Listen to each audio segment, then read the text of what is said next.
Oui, comme chaque lundi soir à 20 heures, on est ensemble pour une émission politique, débat avec notre ami Daoud qui va arriver incessamment. Et aujourd'hui, nous recevons le député de Moroni, Monsieur Ibrahim Soulé, qui est le seul député de l'Assemblée nationale actuelle qui a été élu au premier tour et qui est le secrétaire général du parti Djoua. Et en même temps chef du groupe de ce parti à l'Assemblée nationale. Bonsoir, messieurs les députés. Bonsoir, monsieur Ali Madi. Alors aujourd'hui, vous êtes pour la première fois invité à cette radio, Haïba FM, qui se trouve à Moroni, Magoudjou. Et on est très content de vous recevoir en attendant que Daoud arrive. Donc aujourd'hui, on va parler de beaucoup de choses. On va parler de l'Assemblée nationale, de tout ce qui s'y passe. On va parler du budget, de la loi de finances qui est en cours d'étude.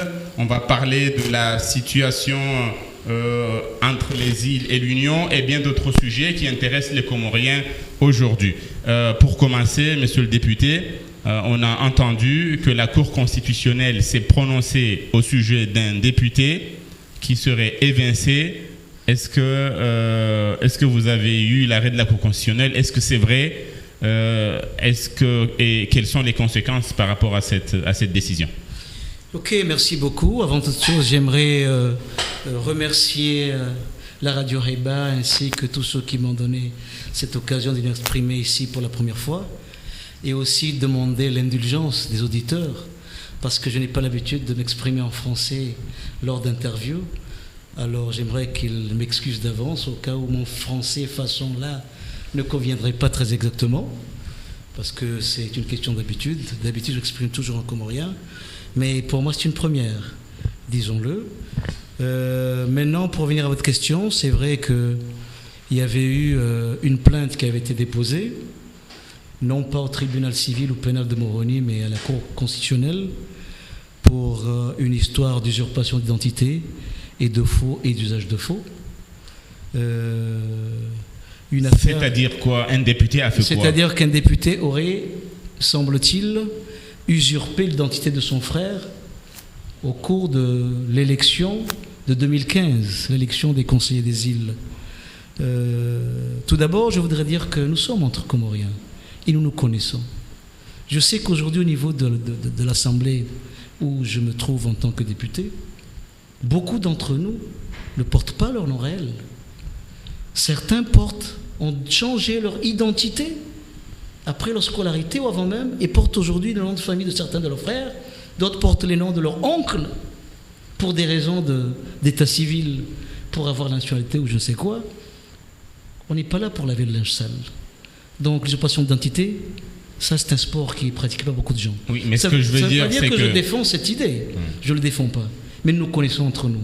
Et savons que si ce député a réellement fait ça, il n'est pas le seul dans ce cas.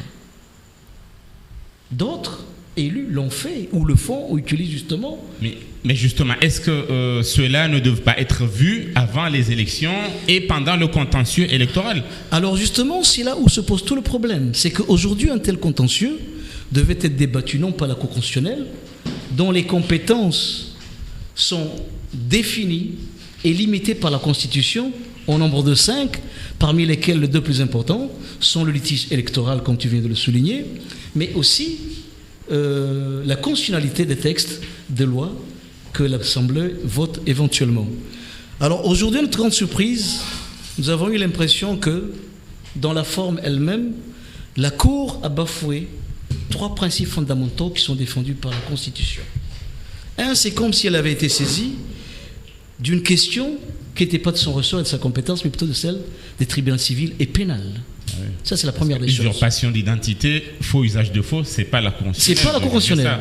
C'est pas la Cour constitutionnelle, je suis vraiment désolé. Deuxièmement, il y a un principe énoncé par la Constitution elle-même aussi, qui veut que tous les députés ont des droits et des privilèges qui sont garantis par la Constitution. Et parmi ces droits et privilèges figure notamment l'immunité qui leur est accordée. Une immunité qui est pleine et totale en période de session parlementaire. Or, justement, c'est le cas actuellement. Depuis début octobre, nous sommes en session budgétaire. Ce qui veut dire que l'immunité est totale pour tous les députés. Parce que je le dis bien, tout député, qu'il soit élu au suffrage direct ou qu'il ait été coopté ou élu par ses pairs du Conseil de l'île, jouit des mêmes privilèges et avantages que tous les députés à l'Assemblée nationale. Alors, qu'est-ce qu'on dit à l'Assemblée à partir de cette décision ? À notre grand étonnement, je vais vous dire une chose, c'est que la Cour s'est permis de juger ce député, cet élu, sans pour autant que son droit à l'immunité ait été respecté.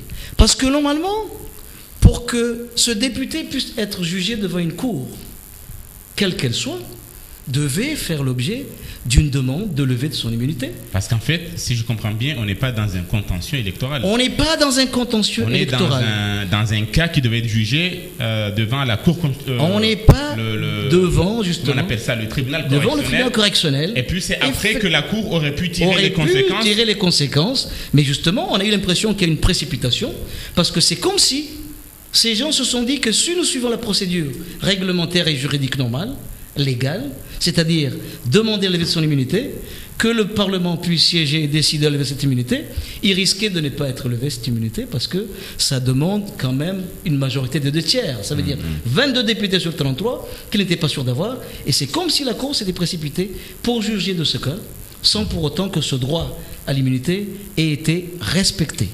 Et malheureusement, ça n'a pas été le cas, donc ça nous a fortement surpris. La troisième chose aussi, où on a l'impression aussi que la Constitution a été bafouée, c'est le fait que, comme tout le monde le sait, selon la Constitution comorienne, les arrêts de la Cour constitutionnelle ne sont susceptibles d'aucun recours. Et que c'est comme une balle qui a été tirée par une fusil. Une fois que la balle a été tirée, on ne peut plus revenir en arrière, ni rappeler la balle, la cartouche. Et aujourd'hui, qu'est-ce qu'on constate ? C'est qu'il y a eu 3... C'est-à-dire que la Cour avait confirmé ce même député il y a 2 ans. C'est-à-dire qu'il y a 1 an de cela, 1 an et demi de cela, la Cour avait tout d'abord sorti un premier arrêt pour valider la candidature de cet élu en disant que c'est bien cette personne-là et qu'elle pouvait se présenter aux élections. Donc c'est un arrêt qui a un caractère irréfragable, qui ne peut en aucun cas être combattu ni poursuivi en quoi que ce soit. Ensuite, il y a eu un deuxième arrêt de cette même Cour qui a validé l'élection de ce même député. Un arrêt qui ne peut être contesté nulle part. Ça n'est écrit comme procédure.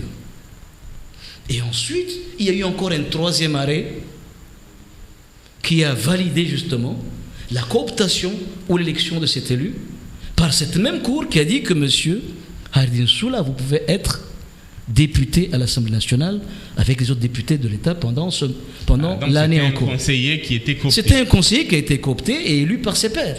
Mais qui, je le dis bien, jouit selon la Constitution des mêmes droits et privilèges et immunités que les autres députés. Alors c'est là où tout se pose, toute la problématique. Parce que nous avons l'impression que la Cour s'est précipitée pour juger avec une très très grande... C'est-à-dire, selon vous, la Cour devait se déclarer incompétente. Ça aurait été la logique des choses. Parce que, dites-moi comment une Cour peut se permettre de bafouer des dispositions constitutionnelles telles que justement l'immunité, telles que les compétences qui leur sont assignées, telles que l'irréfragabilité des arrêts de la Cour, parce que je vous dis bien, ce n'est pas un seul arrêt de la Cour, mais c'est 3 arrêts. Et ce qui m'inquiète aujourd'hui, c'est quoi ? Ça veut dire qu'aujourd'hui, ça a été fait sur un conseiller, un député, mais demain, ça veut dire que ça peut être quelqu'un d'autre. Ça peut être le chef de l'État. Ça peut être aussi, qui peut être remis en cause. C'est-à-dire que c'est une mauvaise jurisprudence. C'est une mauvaise jurisprudence qui ouvre un vase de Pandore. Monsieur le député. Alors, je vous rappelle, chers auditeurs, que Daoud vient d'arriver à l'émission et il nous avait manqué. C'est l'arroseur arrosé. Je suis très surpris des propos que vous venez de tenir. Vous avez fait pareil. Vous avez la mémoire courte. Vous vous en souvenez de la loi sur la souveraineté économique? Elle a été adoptée par combien de temps? Combien de gens? 13 en catimini. Et c'était votre parti, monsieur le... Donc, si vous voulez, on est dans une pagaille juridique qui ne date pas d'aujourd'hui. Donc, moi, je suis très surpris que vous êtes en train de défendre la loi aujourd'hui quand ça vous arrange, quand vous voulez la bafouer, vous la réclamez pour mieux la violer. Je suis très surpris, monsieur le député. Monsieur Daoud Khalifa, avec tout le respect que je vous dois, j'ai l'impression que vous êtes en train de vous faire l'avocat du diable. Parce que vous dites que j'ai la mémoire courte et que c'est mon parti. Mais dois-je vous rappeler que lorsque la loi sur la citoyenneté a été adoptée, le parti Joie n'existait pas. Donc, vous ne pouvez pas dire. C'était sous votre régime. Vous ne pouvez, d'accord. Non, non. Vous ne pouvez pas dire non, que. Ne me dites pas aujourd'hui que c'est mon parti. Alors ne confondez pas régime. Ne confondez pas régime et parti c'était votre politique. majorité. Alors, ne confondez pas régime et parti politique. Monsieur le député. Je ne vous ai pas interrompu quand vous parliez. Excusez-moi. Alors permettez-moi de préciser ma question. Permettez-moi de préciser ma question. Vous pouvez appeler Djoua, Baobab, tout ce que vous voulez, mais ça, c'est un problème de forme. Moi, je vous parle du fond. Le régime Sambi, dont vous êtes le secrétaire général, a changé de nom. Ça, c'est la forme, mais le fond, je ne suis pas les mécanismes du fonctionnement de votre régime sont les mêmes. Mais vous êtes les mêmes personnes. Ne faussons pas mais le débat. Vous mettez d'autres habits. Aujourd'hui, vous êtes en rouge. Demain, vous êtes en jaune. C'est ça ce qui se passe dans Ne faussons pas le débat. Et ne soyons pas démagogiques, monsieur Daoud. Vous êtes mal placé pour réclamer qu'il y a des gens qui vont violer la loi parce que vous-même, vous la violez. Je ne suis pas mal placé, monsieur Daoud Khalifa. Parce que ne soyons pas démagogiques. Je ne suis pas le secrétaire général d'un régime. Je suis le secrétaire général d'un parti politique qui est né il y a 3 ans.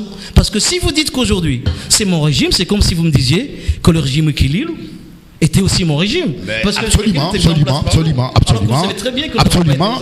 Ça, c'est une cuisine interne, ce qui s'est passé dans... Ah non, mais c'est votre régime. Alors, revenons à l'histoire dont on parle ici aujourd'hui.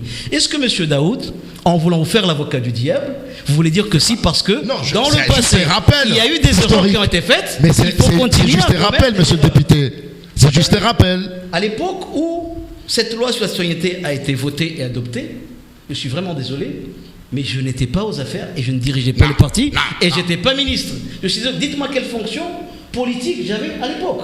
Ça, c'est la première des choses.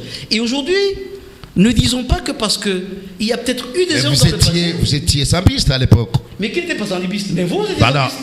Je ne sais pas. Vous savez que dans ce pays, j'étais de l'autre côté. J'étais de l'autre côté. J'ai concouru avec vous en 2006, donc je n'étais pas sambiste. Alors, par rapport à cette première question, je crois qu'on va passer à une autre. Oui. C'est monsieur le député s'insurge contre cette décision de la Cour constitutionnelle qui a évincé ce député. Donc, mais bon, c'est son droit. Mais encore une fois, l'arrêt de la Cour doit être respecté. Justement, j'aimerais rappeler aux éditeurs une chose. Non, ne dites pas ça, surtout pas ça. Parce que quand un arrêt est inique quelque part, elle n'a pas lieu d'être. Monsieur les journalistes qui est ici avec moi aujourd'hui, vous aviez la mémoire courte. Est-ce que vous oubliez qu'il n'y a même pas 2 ou 3 mois, il y a eu un arrêt de cette même Cour qui a condamné et demandé à ce que un décret signé par le président de la République soit cassé et qui concernait justement l'éviction ou la déchéance de la commission anticorruption. Est-ce que cet arrêt a eu des effets? Est-ce que cette Cour a été restaurée parce que la Cour constitutionnelle a sorti cet arrêt? Ah non. Donc vous dire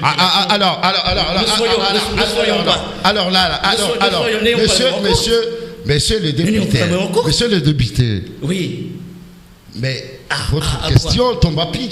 C'est pas une question. C'est votre régime. C'est un constat. C'est votre régime qui a fait ça. Le régime dont vous êtes co-gérant, on va dire. Parce que si j'ai bien compris, vous êtes co-gérant avec la CRC. Est-ce que vous êtes co-gérant avec la CRC du pouvoir ou pas? On n'est pas co-gérant.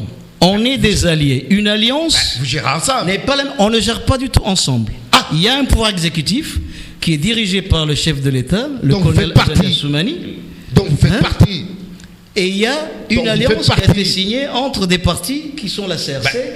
Faites-vous partie de l'exécutif ou pas? J'ai l'impression que vous voulez essayer de ramener le débat là où il n'est pas. Est-ce que vous êtes, monsieur le député? Moi, je vous ai donné un exemple d'arrêt qui a été Messieurs rendu les il n'y a pas députés. très longtemps. Est-ce que cet arrêt a connu suite ou pas? Monsieur le député, Est-ce que ce qui est valable pour un arrêt monsieur ne le l'est pas pour député, monsieur le député, vous êtes un secrétaire général. Oui. Nous avons évoqué les mécanismes de fonctionnement du système juridique et constitutionnel ici au Comores. Maintenant, on ne peut profiter de l'occasion pour avoir, parce que après tout, vous êtes un éminent politique, vous êtes le secrétaire général, vous êtes le seul, un des rares de députés a été élu, réélu 2 fois, réélu. Bon, excusez-moi du pléonasme.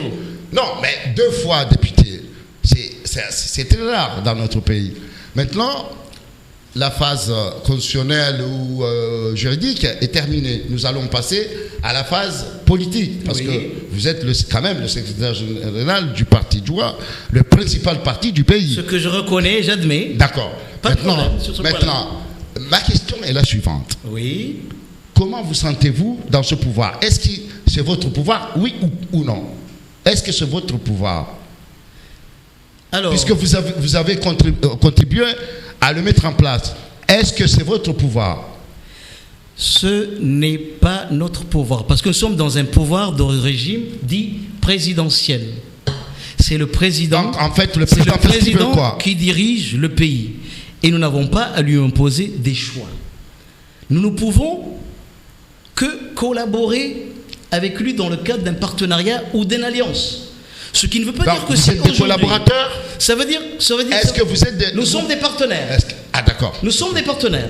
Ce qui ne veut pas dire qu'aujourd'hui, ça veut dire qu'aujourd'hui nous avons une marge de manœuvre qui fait que si aujourd'hui il y a des choses qui ne suivent pas la logique des choses, qui ne sont pas bonnes. Est-ce que vous êtes content de votre partenariat, monsieur le député? Monsieur le député, est-ce que vous êtes content de votre partenariat?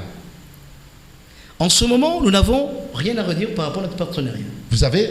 Nous n'avons rien à redire de notre partenariat. Donc ça se passe bien? Est-ce que ça se passe bien? Assez bien. Assez bien, pas très bien? Assez bien. J'ai bien dit assez bien. Assez bien, d'accord. Hein, nous avons des ministres qui sont là et nous assumons leur participation au sein des activités gouvernementales. Pour assurer les affaires courantes.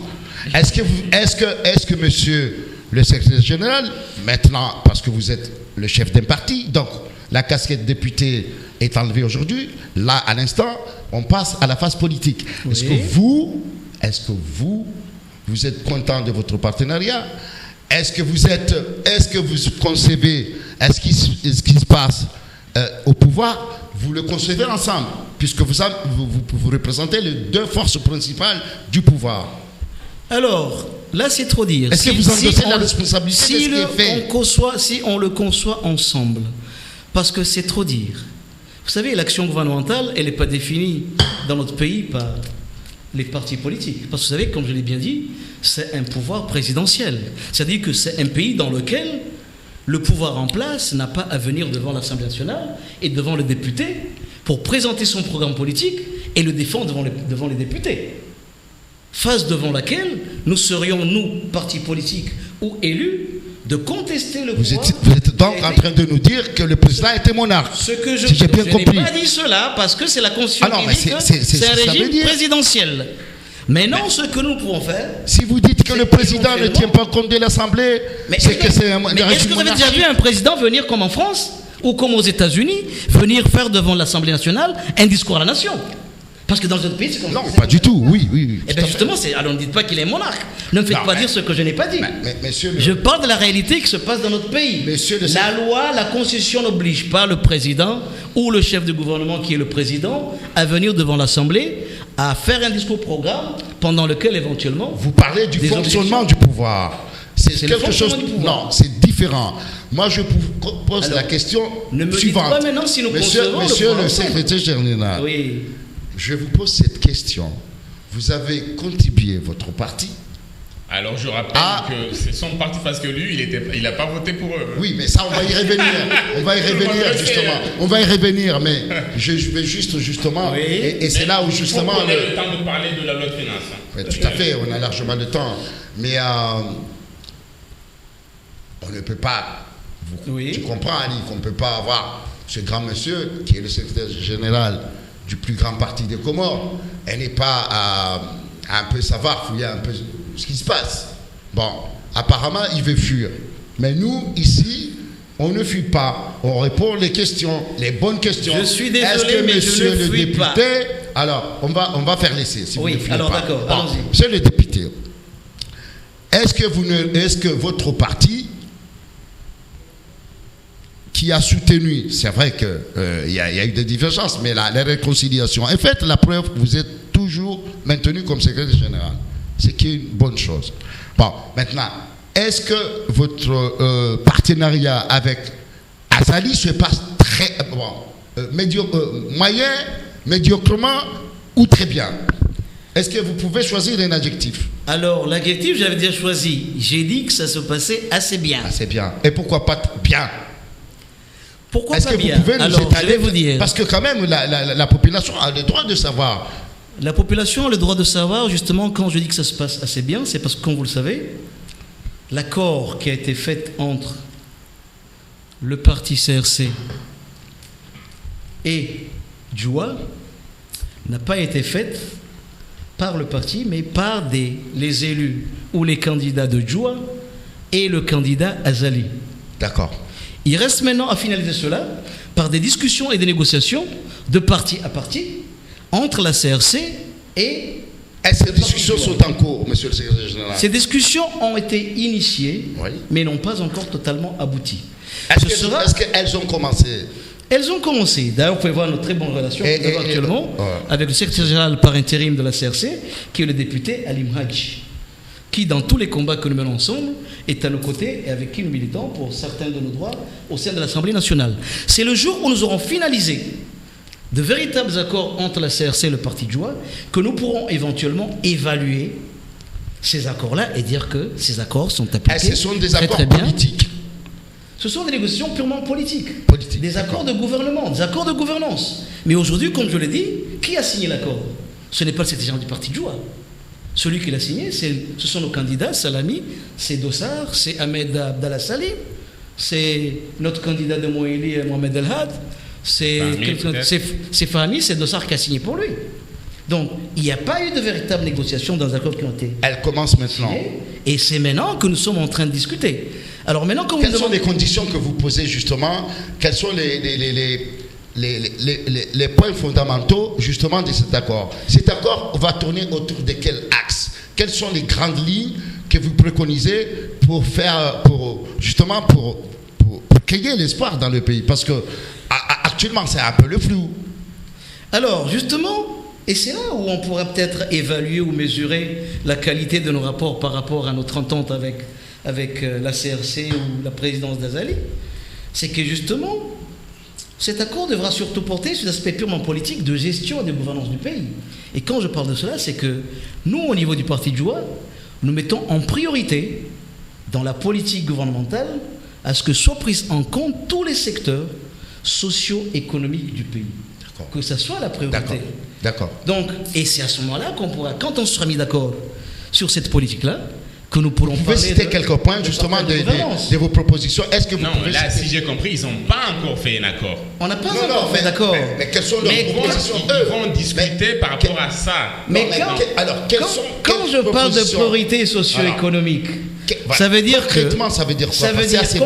Ça veut dire que soient prises en compte toutes les doléances et toutes les choses qui feront que la vie quotidienne du Comorien, ça veut dire quoi? Ça veut dire que précisez votre pensée. Ce dont tout le monde aspire à ce que soient pris en compte les problèmes auxquels on est confronté aujourd'hui, de l'eau, de l'électricité, de l'éducation, de la santé, de l'assainissement, des moyens de communication. Alors, est-ce qu'aujourd'hui, les problèmes qui se posent à l'Assemblée par rapport au bureau, par rapport à tout ça, est-ce que ça ne fait pas un peu partie de ce que CRC Djoua doivent en parler? Parce qu'il y a quand même... Est-ce que dans ces accords, par exemple, on envisage parler de l'horizon 2021, par exemple? Non, moi, cet aspect-là ne fait pas partie des discussions ou des négociations. Parce que l'horizon 2021, pour l'instant, on n'en parle pas, parce qu'on le sait, c'est la tournante pour lui d'en juin. Et là, on va tout le monde sait que on s'oriente vers le changement de constitution. Quel changement de constitution? Faire une réforme constitutionnelle qui permet à tout citoyen comme auparavant de concourir. Est-ce que vous pouvez vous inscrire? À ma connaissance, à la date d'aujourd'hui, cette problématique n'a pas du tout été communiquée. En émettant l'hypothèse, quelle est votre pensée en émettant l'hypothèse de la perspective de révision constitutionnelle? Parce que, comme vous le savez très bien, nous avons des institutions dépensières, inutiles, inefficaces, parce que les institutions ont été faites pour être proches de la population, elles ont montré ses limites. Et d'ailleurs, la Constitution prévoyait dans des dispositions particulières, dans certaines dispositions, de faire le point. Est-ce qu'aujourd'hui, vous êtes prêt à faire le point pour poser la problématique de la complexité et de l'inefficacité de nos institutions? Est-ce que vous pouvez agréer cette démarche? Vous savez, je suis en train de me demander, c'est pas comme si je vous renvoyais la question, est-ce que c'est le moment de poser cette question-là? Parce que justement, vous vous rappelez très bien que lorsque le mouvement du 11 août avait posé cette problématique, c'était le bon moment parce que justement, on avait fini avec la tournante. Mais vous ne l'avez pas soutenu. Comment nous ne l'avons pas soutenu? Timidement. Nous l'avons soutenu. J'ai Alors, participé à des réunions avec ce comité. Si le parti Djoua... Mais aujourd'hui, on est à une phase charnière où déjà la tournante est en gazidja. Hier, on disait que Sambi ne pouvait pas se présenter parce qu'il est enjoigné, que ça accède de soulever des questions et des problèmes. Est-ce que vous ne pensez pas aujourd'hui, ça serait encore plus grave de soulever cette question en disant que on va essayer de faire en sorte à ce que de supprimer complètement la tournante? Est-ce que ce n'est pas aussi provoquer un soulèvement à Anjouan, provoquer un soulèvement à Moélie, qui aussi attendent à ce que leur tour, comme ça a été dit tout à l'heure, quand on a fait les élections en 2016, soit arrivé? C'est ça la problématique. Aujourd'hui, ça va être assez difficile, parce que si on pose cette problématique aujourd'hui, on va dire, mais comment? Aujourd'hui, la Grande Comore a eu son tour, et on veut déposséder Anjouan, on veut déposséder Moélie de l'autour aussi à la tournante. La question peut être posée, mais est-ce qu'elle peut être rétroactive? Ça, c'est une question. Oui, c'est rétroactif. Parce que comme c'est déjà engagé, vous me donnez une très bonne occasion. Alors, justement. moi, j'aimerais pas qu'on s'éternise sur ce débat parce qu'on a beaucoup de sujets à aborder. Mais Ali, permets-moi. Mais il faut passer à autre chose, Daoud. On ne va pas rester sur une tournante qui n'est pas encore posée. Permets-moi, Ali. C'était pertinente comme question, mais ce débat a répondu. Permets-moi, Ali, de finir, et puis je t'aurais donné la parole parce que je pense avoir 4 minutes de retard par rapport à toi. Donc, tu peux me permettre. Bon, parce que tu as bien commencé, et donc j'ai 4 minutes de retard par rapport à toi. Bon, monsieur le député, la rétroactivité de la loi, vous la connaissez, puisque Sambis il est appliqué quand il a modifié la Constitution. Vous vous en souvenez? Je m'en souviens. Alors, il m'arrive à l'esprit, est-ce que vous savez que la Grande Comore, dans ses institutions, n'ont fait que 4 ans? Moélie a fait 5 ans, Anjouan a fait 5 ans, donc nous avons la Grande Comore. On a un an de retard. À un an de retard. Est-ce que nous pouvons la rattraper maintenant cette année de retard de la Grande Comore? Je suis un peu désolé pour 2 choses. La première, c'est que quand vous parlez de 4 ans pour la Grande Comore, je suis un peu désolé parce qu'en réalité, il a fait 4 plus 3. Alors, mes chers amis, ça c'est un putsch, c'est différent. Une page de réclame qui nous demande de passer, donc on revient dans 2 minutes pour passer. Le débat est intéressant, mais dans 2 minutes, on poursuit. Okay. Allez, à vous. Haïba FM.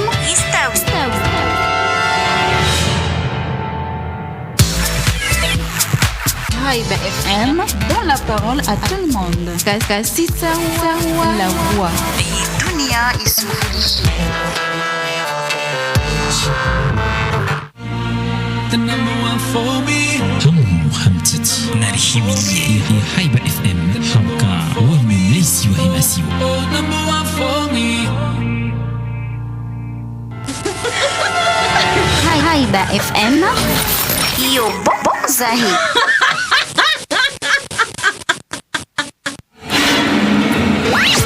Haïba FM, partout où nous sommes, il est notre boussole.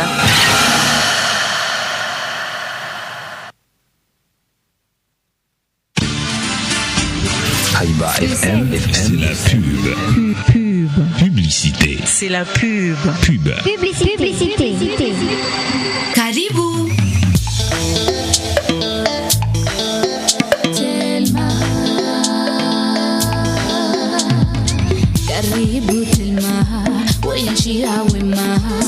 jamani wansani ajawe telma official aveha internet dunia watimana telma longo bianjinma ngawe na Facebook hadis ngawe na YouTube mapicha haini ulio waundo wala watio ngawe na kache yelewa dunia anyi seze furaha longo pia so aragandi arisala ukara ujue dunia we onesa yao pia hidaya neze furaha unungula jinde mshinzi tena jitolea sendiro asahilisha mawasiliano ya njai bangilo wa mandora msaua ngawe na Facebook hadis ngawe na YouTube mapicha haini ulio waundo wala watio ngawe na kache yelewa dunia anyi seze furaha ndongo pia so aragandi arisala ukara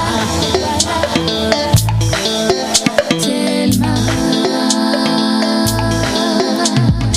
karibu Telma weishi yawe ma ujamano wansani ajawe Telma Telma jitolea sendiro asahilisha mawasiliano ya njai bangilo wa mandora mtaua ngawe na Facebook hadis ngawe na YouTube mapicha haini ulio waundo wala watio ngawe na kache yelewa dunia anyi seze furaha ndongo pia so aragandi arisala ukara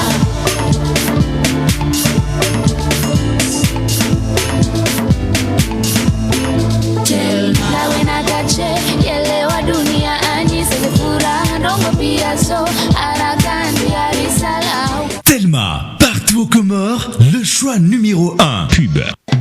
Caribou, viens en Telma Shop avec ta CIN. Ta carte SIM Telma t'attend pour seulement 4000 francs. Avec le bonus Caribou, 60 minutes d'appel décompté à la seconde vers Telma, Mayotte et l'international, 100 SMS et 1 gigaoctet d'internet à la vitesse 4G. Activation immédiate et en plus tu peux choisir ton numéro. Toi aussi, rejoins Telma. Rendez-vous en Telma Shop et chez tous les revendeurs Telma. Telma, partout aux Comores, le choix numéro 1.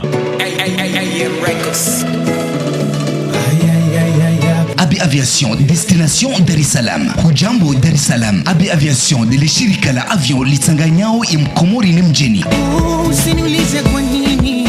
Abi Aviation gwendo Tanzania marane mfumo habi ya kinansi iandisa 76,000 wa Tanzania jamaa wa Komor ngwambao ile shirika Abi Aviation ikam safara wa hawani yabo Abi Aviation Yamini kama yoni nataka kule Abi Aviation gujihulu moroni waswili harumenzia ya bonzami zihuli no waswili lomoroni opando mhono mmeni hao juse matso nguono Abi Aviation Wiwasili Abi Aviation umringwaro iyo aula haizo na risanganya hasonsi ritamani ile shirika Abi Aviation izi aviozo Abi Aviation uepashia weula wataradot haizo utifikiri hata hali jitanganya bazima na Abi Aviation wili wafanya msafara wa hairi Abi Aviation utimfanisi ni mashirika manuraji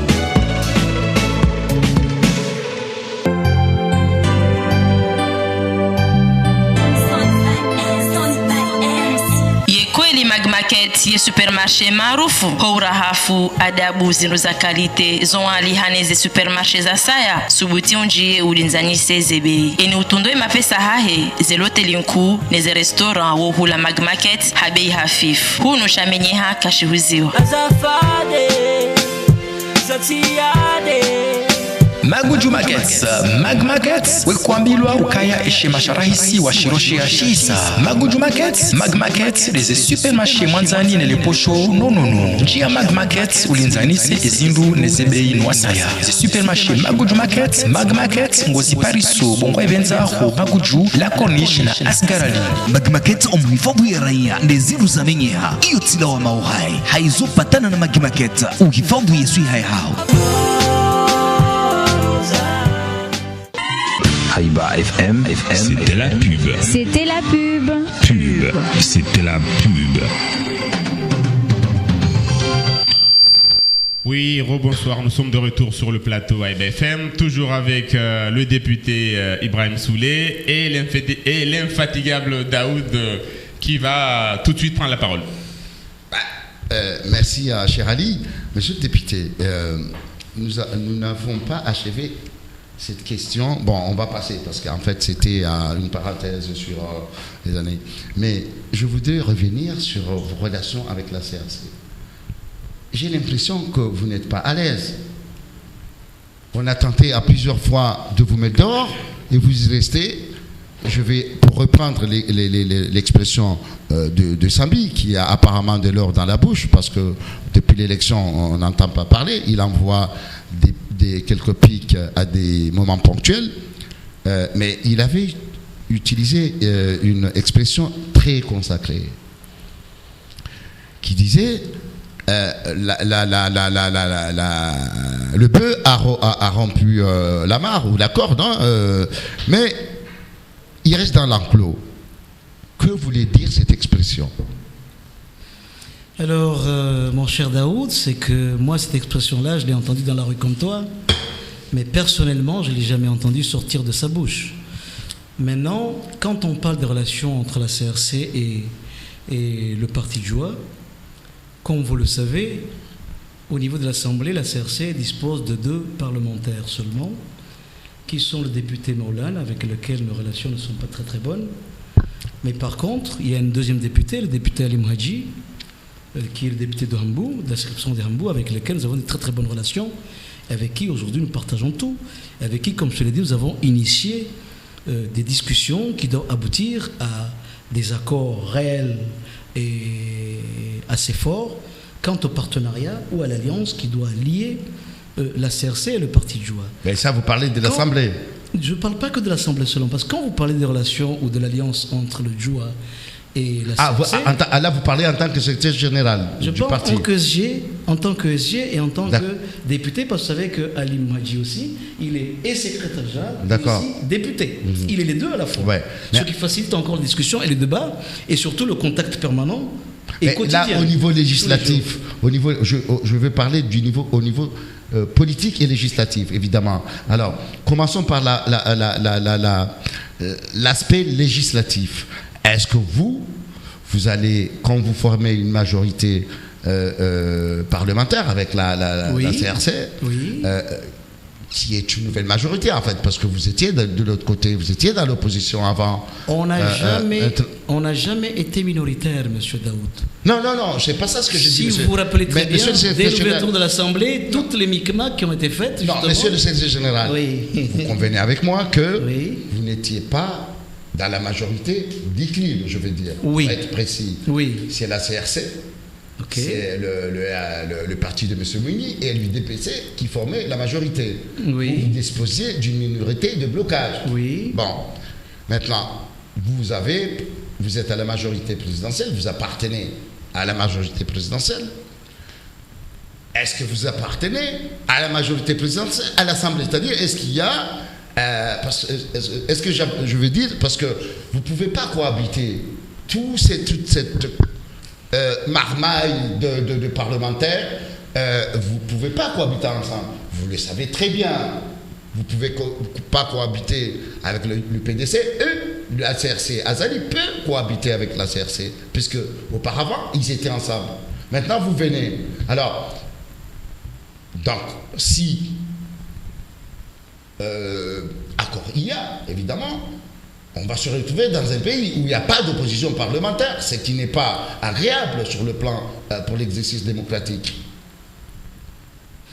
Alors, quand vous le dites, nous avons fait partie de la majorité qui a contribué à l'arrivée au pouvoir du président Azali. À la date d'aujourd'hui, il n'y a eu aucune ombre qui est venue ternir ce partenariat ou cette alliance. Il n'y a aucune ombre? Il n'y a aucune ombre pour le moment. Azali a gardé ses relations avec le président, notre président Sambi. Vous n'avez jamais entendu de couac ou de clash en quoi que ce soit. Tout comme je l'ai dit, nous-mêmes, avec les instances du parti CRC, nous n'avons jusqu'à aujourd'hui eu aucun clash ou aucun problème. Je le dis bien que si aujourd'hui nous avons des problèmes au niveau de l'Assemblée, c'est de l'hypocrisie. C'est uniquement, ce n'est pas de l'hypocrisie. C'est uniquement avec le député Maulane. Quelle hypocrisie? Vous le savez très bien. Dites-moi pourquoi c'est de l'hypocrisie. Vous savez tous qu'on veut vous sacher. Vous ne voulez pas partir c'est de l'hypocrisie, monsieur le secrétaire Vous basez général. sur quoi pour dire que c'est de l'hypocrisie? Mais parce qu'on le voit bien. Qu'est-ce que la CRC mais les actes en parlent. En dit long, monsieur le Quels actes? député. Dites-moi, démontrez-moi par un acte très majeur. bien, on n'a pas le temps de... Démontrez-moi par un acte majeur qui veut montrer que aujourd'hui la CRC a fait un coup fort. Donc je reviens. Ça se passe très bien. Ça se passe très bien pour l'instant. Je le dis bien. Tantôt vous dites assez.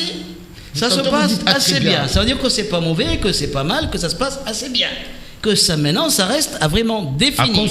À consolider. D'accord. Mais pour l'instant, nous n'avons rien à reprocher au niveau de notre partenariat ou alliance avec la CRC. Alors justement, le gouvernement a présenté à l'Assemblée la loi de finances pour 2017. Est-ce que votre majorité défend cette loi de finances telle qu'elle est? Merci beaucoup pour cette question. Pour revenir à cette loi de finances, comme vous le dites, le gouvernement a présenté une loi qui est très très ambitieuse et pour lequel, je le dis bien, parce que je suis là aussi en tant que vice-président de la Commission des finances. Malheureusement, quand la loi a été adoptée, je n'étais pas là, j'étais en mission en Chine, en commission. Elle a été adoptée en commission, mais j'avais quand même laissé une procuration à un député de mon parti qui a voté la loi en commission. Nous l'avons votée, nous l'avons adoptée en commission parce que cette loi, pour la première fois, est une loi très ambitieuse, parce que je pense que, comme vous l'avez pu le constater, les chiffres ont été vus à la hausse. Et si nous avons montré On a carrément doublé le budget. On a carrément doublé le budget, et si nous avons approuvé ou donné notre assentiment à ce budget, c'est que pour la première fois, nous avons un budget qui ne sert pas qu'à payer des fonctionnaires. Nous n'avons pas qu'un budget qui sert qu'à assurer le fonctionnement de l'État. Mais pour la première fois, nous avons un budget qui a donné une part assez importante aux investissements publics. Parce qu'on sait que pour développer un pays, pour assurer le développement des pays, ce n'est pas en payant seulement les fonctionnaires pour faire le travail dans le bureau qu'on assure ce fonctionnement, mais il faut que les infrastructures de base puissent bénéficier d'une large part des investissements ou de l'argent de l'État. Et c'est là justement, je voudrais revenir par rapport à ce que je disais, que nous devons définir une plateforme commune de politique de développement pour le pays. Quand je disais que je voulais que dans la politique qui devait être menée par le gouvernement et le président, la part belle soit faite au secteur socio-économique, c'est que justement, c'est le cas. Parce que quand je parle d'investissement, ce sont les routes, ce sont les aéroports, ce sont les ports, c'est la production d'eau. Ce sont des équipements. Ce sont des infrastructures, c'est pas que des équipements, infrastructures de base. Et ça concourt justement. Ce sont des équipements, c'est pas des investissements. Bien sûr, mais comment on peut les faire sans des investissements? Mais ce sont des équipements. Je suis vraiment désolé, monsieur Daoud, mais on ne peut pas développer un pays tant que dans ce pays, les facteurs de production, ce que vous appelez aujourd'hui équipements, ne sont pas à la hauteur. Parce que sans électricité, on ne peut pas. Sans port, on ne peut pas. Et sans route, on ne peut pas désenclaver les régions. Et avec ce budget, on va commencer à les faire? Et avec ce budget, ça va commencer petit à petit. Parce que 125 milliards ou 80 millions, ce n'est pas suffisant. Parce que beaucoup de choses sont à faire dans ce pays. Beaucoup de secteurs sont vierges. Et je dirais que peut mieux faire, que c'est un début, mais on espère que si on arrive à réaliser, parce qu'un budget est réaliste et réalisable, ce budget-là, je pense que les ambitions seront revues à la hausse. Est-ce que nous qui avions un budget de 40 milliards et que l'on passe aujourd'hui à 80, voire plus, est-ce que ça veut dire plus de dettes ou plus de recettes? Alors, le budget lui-même en soi, il est de 125 milliards. Mais quand on parle de 80 milliards... 125 milliards. Quand on parle de 80 milliards, pour être exact, 81 milliards, parce que celui qui a été adopté en commission a été revu à la hausse. Il s'élève à 81 milliards, 400 et quelques millions. Alors, ce budget-là, je dirais que ce n'est pas de l'utopie. Non mais, est-ce que ça va être de la dette? Ce n'est pas de la dette. Je le dis bien, les 81 milliards, ce sont des recettes qui sont projetées ce sont des recettes internes. Ce sont des recettes qui doivent être mobilisées au niveau sur le plan national. Je vais vous expliquer ce qui se passe. Vous savez, en 2009, en 2008, lorsque Kiki était directeur des douanes, nous avons fait une visite technique à Mayotte et à La Réunion pour vérifier, pour voir comment c'est que ces gens travaillaient. Je vais vous surprendre en vous apprenant qu'à Mayotte, rien que le budget les recettes générées à la douane s'élevait à 160 millions d'euros. Soit exactement, soit les 80 milliards de francs comoriens. Or, Mayotte, qu'est-ce qui se passe? À Mayotte, nous avons une population qui est 4 à 5 fois moindre par rapport à la Grande Comore, par rapport aux Comores. Mais avec un pouvoir d'achat qui n'est pas le même. Député. Ce n'est pas une question de pouvoir d'achat. Parce que les droits de douane ne sont pas calculés sur le pouvoir d'achat, je suis vraiment désolé. Les droits de douane sont calculés sur les importations, sont calculés sur la valeur des importations. Ne me dites pas aujourd'hui que 200 000 habitants consomment plus que 1 million d'habitants. 800 000 habitants. Monsieur le député, vous faites... Excusez-moi, je ne peux pas vous laisser... Excusez-moi. Non, veillez... Alors là, monsieur Daoud, c'est de la mauvaise foi. On sait que Mayotte, on importe des investissements lourds. Permettez-moi de vous... Les investissements lourds ne sont jamais taxés. Je suis vraiment désolé, mais dans la plupart des pays, quand on impose des investissements lourds, et d'ailleurs, c'est la politique que mène le COMESA actuellement. Vous pensez que les 80 milliards, c'est des mabawa et tout? C'est des mabawa et c'est les autres marchandises qui sont importées. Et là, j'assume ce que je dis. C'est les mabawa et les autres marchandises qui sont importées. Aujourd'hui, c'est combien on fait à la Parce que douane je vais vous dire une chose. Aujourd'hui, ils sont presque à 2 milliards. 1,7 milliard, disons. 1,7 milliard, 1,8 milliard. C'est le top que l'on fait. Mais pourrait encore mieux faire. Parce que, comme vous le savez, beaucoup de nos marchandises importées, je ne veux pas dire par là que ça passe sous le couvert de magouille, mais beaucoup de marchandises aussi étaient exonérées. Une grande partie des importations étaient exonérées pour des raisons qui étaient purement indues. Alors, selon vous, on peut partir de 2 milliards à combien, si on est au maximum de recettes douanières? On peut doubler, même tripler cela. Parce que sur 12 mois, avec les mesures qui sont préconisées et qui vont être mises en place. Pour que les comprennent, c'est quand on parle de recettes internes, ça veut dire douane et fiscalité. Douane et fiscalité. Et là, on vient de parler uniquement de la douane. Oui, mais sauf que alors maintenant, parlons de la fiscalité. Maintenant, parlons. Parce que les mesures sont en train de se mettre en place progressivement. N'oublions pas que nous avions, il y a même pas un an de cela, sous le précédent régime, des recettes annuelles qui s'élevaient à 800 millions sur l'ensemble du territoire. Ouais. Et aujourd'hui, on est passé pratiquement au double, à 1,7 milliard. Alors qu'on n'est qu'à l'amorce justement des réformes qui sont mises en place par la direction des douanes. De la même façon qu'on est en train d'initier cette politique fiscale à la douane, c'est ce qu'on est en train d'essayer aussi de mettre en place au niveau de l'AGID. Et là, j'en viens, parce que, comme vous le savez, la première des choses, c'est qu'en matière d'économie et de finances publiques, pour les pays comme le nôtre, qui sont des pays en voie de développement, il est accepté une tolérance d'un taux de pression fiscale de 25% au moins. Or, savez-vous que la pression fiscale exercée comment aujourd'hui? 9%. Le maximum, c'est 11%. Alors, aujourd'hui... Ça veut dire qu'aujourd'hui, la pression fiscale... Le fisc fait combien par mois, aujourd'hui? Je ne peux vous le dire exactement, mais nous savons pertinemment que... Il ne dépasse pas 1 milliard. Il ne dépasse pas 1 milliard. Je suis tout à fait d'accord avec vous. Mais c'est parce que justement, il y a beaucoup de choses à faire au niveau du fisc. Parce qu'au niveau du fisc comorien, nous avons ce qu'on appelle des niches fiscales. Ça veut dire des endroits où il y a une manne énorme de droits et taxes et de recettes qui pourraient être prélevés et qui ne sont pas prélevés. Un exemple concret. Monsieur le député. Aujourd'hui, dans tous les pays du monde entier, monsieur le député, où la fiscalité interne prend toujours le dessus sur la fiscalité de porte, qui est la fiscalité douanière, la taxe génératrice du maximum de revenus, c'est ce qu'on appelle la TVA. Partout où vous allez, quand vous payez même café dans un bar, vous payez de la TVA. Quand vous êtes dans un taxi, vous payez de la TVA.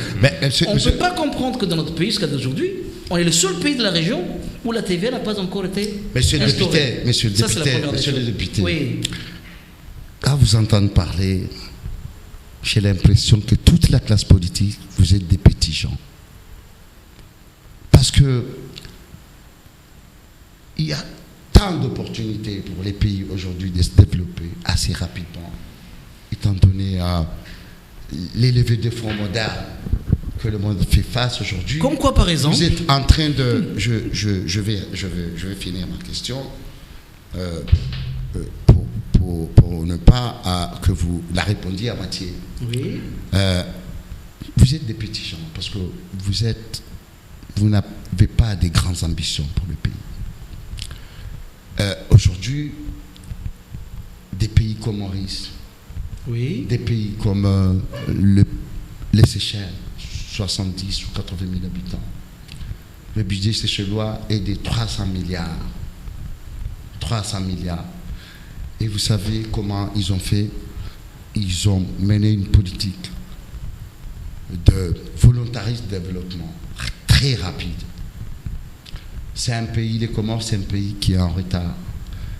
On peut aujourd'hui lever des fonds. Vous êtes en train de parler de budget. Moi, je préconiserais libérer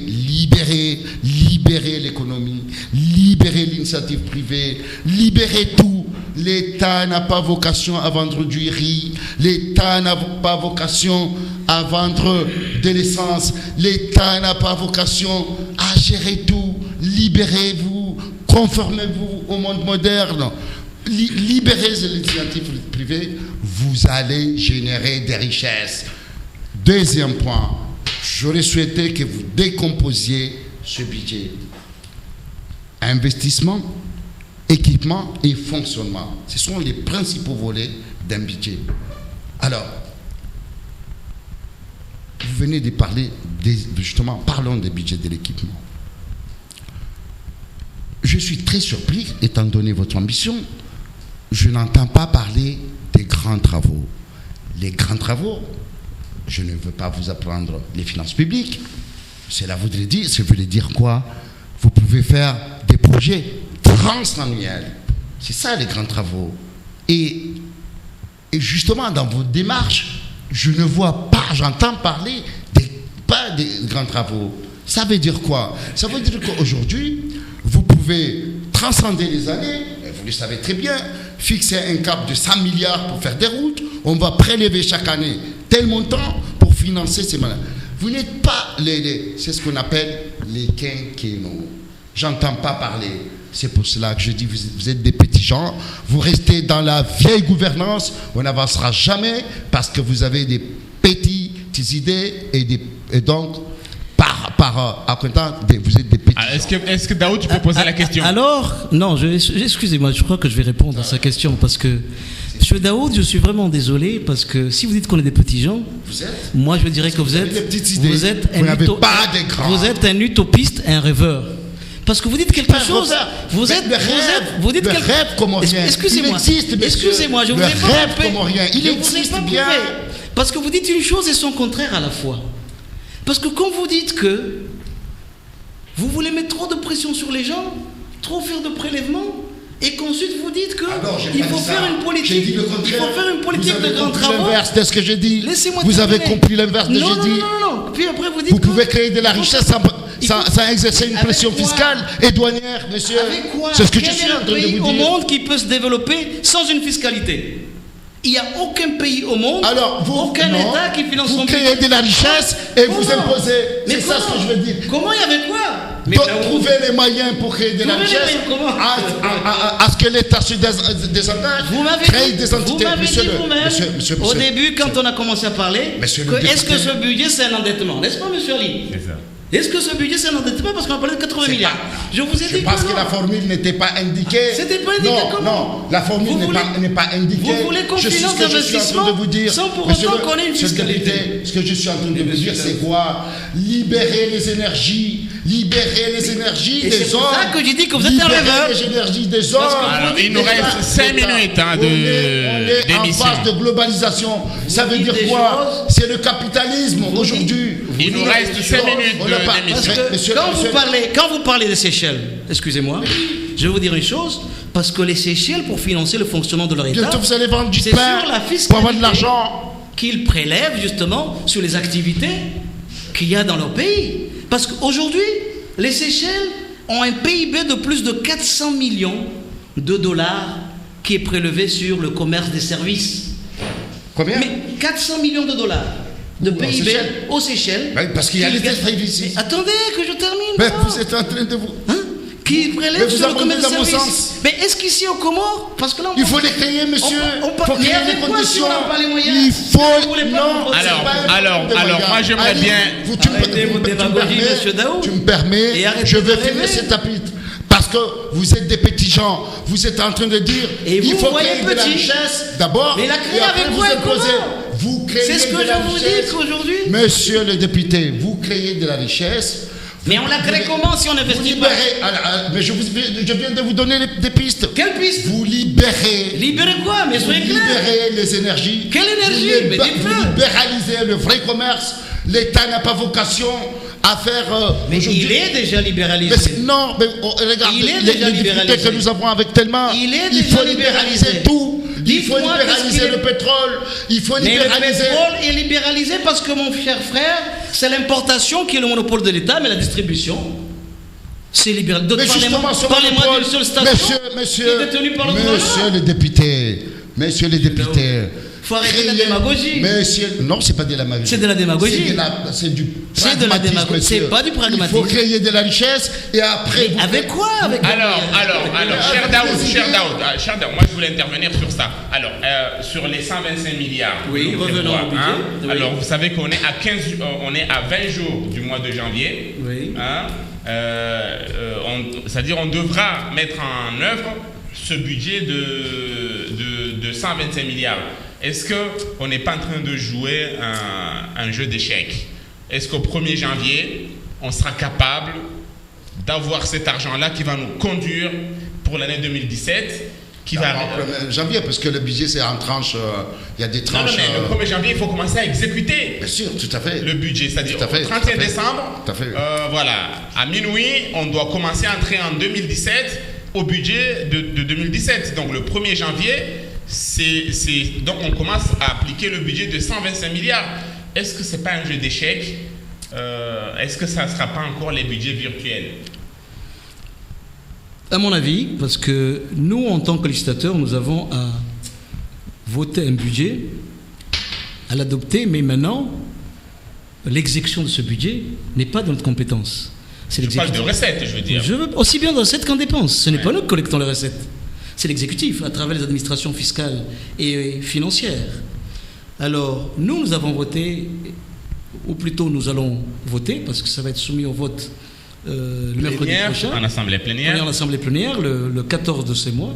Si la loi est votée, ça veut dire qu'il appartiendra à d'autres administrations de mettre en œuvre la politique budgétaire, c'est-à-dire la collecte de ces recettes, éventuellement, mais aussi la mise en œuvre des mesures qui ont été préconisées ou initiées dans ce budget, afin qu'on soit au rendez-vous et qu'on puisse réaliser les objectifs qui ont été préconisés. Est-ce qu'on peut être au rendez-vous là, parce qu'on n'a rien préparé? Pour les mesures, ce n'est pas un problème, parce que ce sont des mesures qui ont déjà été préconisées de par le passé par les institutions recommandées par les institutions internationales telles que le FMI et la Banque mondiale, sur lesquelles viennent se greffer de nouvelles mesures qui ont été confiées aux administrations fiscales pour qu'ils le mettent en œuvre. Donc ça ne pose pas un problème. Maintenant, la question vraiment qui peut se poser, comme disent les Anglais, the right man in the right place. Est-ce qu'on a vraiment les hommes qu'il faut dans les administrations dans les endroits qu'il faut, là vous soulevez un problème assez important. On puisse s'assurer que ce budget soit réalisé. Mais là, ça sort de mes prérogatives et de mes compétences de député, parce que ce n'est pas notre rôle. C'est au gouvernement qui va mettre en application ces mesures-là, de choisir les hommes qu'il faut pour que ceux-ci soient vraiment à même de mettre en œuvre cette politique fiscale. À ce propos, monsieur, voilà, vous venez d'évoquer à ce propos, monsieur le député, un sujet très fondamental. Parce que il y a moi je vois dans votre démarche deux handicaps. Le premier, vous venez de le soulever, les hommes. Deux, je pense que cet objectif de 80 ou même 100 milliards peut être atteint, ce qui est incontestable. Mais j'ai l'impression que vous avez mis la charrue avant le bœuf, parce qu'il aurait fallu identifier les niches fiscales, réformer c'est déjà fait pour les niches. C'est déjà fait procéder aux réformes qu'il faut. Oui. Et puis, c'est-à-dire, vous créez les conditions d'aller vers vos objectifs. Mais jusqu'à présent, il n'y a pas eu de nouveaux investissements qui permettent de créer une nouvelle richesse. vous allez identifier peut-être 30 ou 40%, entre 15 ou 20%, je suppose. Allez, je suis généreux, 25%. Mais de nouveaux, justement, de nouveaux contribuables. Mais moi, je suis sceptique, et pourtant, c'est bien atteignable. Mais vous n'avez pas créé les conditions propices pour atteindre vos objectifs. Et c'est là justement où réside ma doute. Oui, alors je dois vous dire qu'on n'a pas mis la charrue avant les bœufs parce que, les niches fiscales ont presque toutes été identifiées. Les réformes visant à ce que justement on puisse régler ce problème de niche fiscale ont été aussi initiées. Maintenant, comme je l'ai dit, il appartiendra aux administrations à qui ces mesures ont été préconisées de les mettre en œuvre. Et je pense qu'il y a une idée qui a été mise en œuvre et en marche, c'est notamment la mise en œuvre de contrats de rendement qui vont être de rendement, oui, qui vont être proposés aux responsables des administrations fiscales. C'est-à-dire à des objectifs, des objectifs à atteindre par mois, par trimestre et par semestre et par an. Qu'est-ce qui se passe si ces objectifs ne sont pas atteints? Ils seront virés? Si ce n'est pas atteint, les autorités devront en tirer les conséquences. Pour éventuellement voir si les gens... avant la fin, c'est qu'on a vu que les îles ont crié par rapport à ce budget qui était déjà adopté en commission. Alors, qu'est-ce que vous allez faire maintenant? Est-ce qu'on va retoucher la loi? Je pense que ta question, je suis désolé Ali, parce que l'émission se termine là. Est-ce qu'on peut laisser... oui, mais il peut terminer avec ça. D'accord. Alors, je dois vous dire que l'initiative, dans ce cas-là, si contestation il y a, en ce qui concerne la loi de finances, n'appartient pas aux députés. Parce que le projet de loi de finances est un projet du gouvernement. Les arbitrages et les compromis doivent être trouvés entre le gouvernement et les instances insulaires. Et c'est seulement à ce moment-là que nous, quand ça arrive chez nous, nous jugeons de la pertinence d'adopter le budget ou pas. Mais en l'état actuel, ce n'est pas à nous de nous prononcer pour dire que est-ce que ça va être modifié ou pas. Parce que je le dis bien, celui qui propose le budget, c'est le gouvernement de l'Union, le ministère des Finances. Donc jusqu'à maintenant, vous n'avez pas un autre projet de loi de finances? Il n'y a pas d'autre projet qui a été soumis à l'Assemblée nationale. Alors, quel est le dernier mot, parce que l'émission prend fin, quel est le dernier mot adressé un message à la population, par exemple? J'ai beaucoup apprécié cette émission, parce que le débat, même s'il a été un peu cru à certains moments donnés, mais c'est très intéressant et très important. Et je pense que beaucoup de nos auditeurs vont rester sur leur faim. Et je suis prêt à revenir encore une autre fois. Ça sera avec grand plaisir. Pour qu'on termine ce débat, parce que je pense que c'est le lieu propice pour de telles discussions, parce que je pense qu'une émission telle que celle-là, en direct, permet de parler en toute franchise et en toute honnêteté. Dans le cœur. Et avec le cœur aussi. Tout à fait. Et je ne tiens rigueur à personne, parce que je crois que les questions qui m'ont été posées sont des questions vraiment pertinentes et qui ont leur place à la date d'aujourd'hui. Et j'aimerais pas que nos auditeurs restent sur leur faim. Et je suis prêt à revenir quand vous m'invitez. Alors, chers auditeurs, ainsi prend fin notre émission. À lundi prochain.